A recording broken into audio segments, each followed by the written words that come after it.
Guys hello guys, ഇന്ന് ദ്വാപ്പയുടെ സ്കൂളിൽ fancy dress competition ഉണ്ടായിരുന്നു. അപ്പോൾ അതിലേക്ക് നമ്മളൊരു കൃഷിക്കാരിയുടെ വേഷത്തിലാണ് ദ്വാപ്പിനെ ഒരുക്കി വിട്ടത്.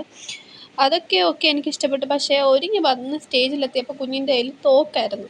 ആ കൊട്ടയുമില്ല, പുല്ലുമില്ല, വാളുമില്ല, ഒന്നുമില്ല. അതിന് പകരം പുറയിൽ നിന്നൊരു പട്ടാളക്കാരൻ്റെ തോക്കായിരുന്നു അവളുടെ കയ്യിൽ. അപ്പം പിന്നെ പറയണ്ടല്ലോ, സ്റ്റേജിൽ നിന്നവരൊക്കെ ഭയങ്കര ചിരിയും ബഹളമായി. കാരണം ആ വേഷമായിട്ട് യാതൊരു ബന്ധമില്ലാത്തൊരു സാധനമായിട്ടാണ് കുഞ്ഞ് വന്നത്. അപ്പം ചെറിയൊരു വിഷമമൊക്കെ തോന്നി. എനിക്ക് സങ്കടവും ചിരിയും എല്ലാം കൂടെ വന്നൊരവസ്ഥയായിരുന്നു അല്ലേ ദ്വാപ്പി? എൻ്റെ അടുത്ത് എൻ്റെ ഉമ്മ ടോക്ക് എടുത്തിട്ടുണ്ടായിരുന്നു.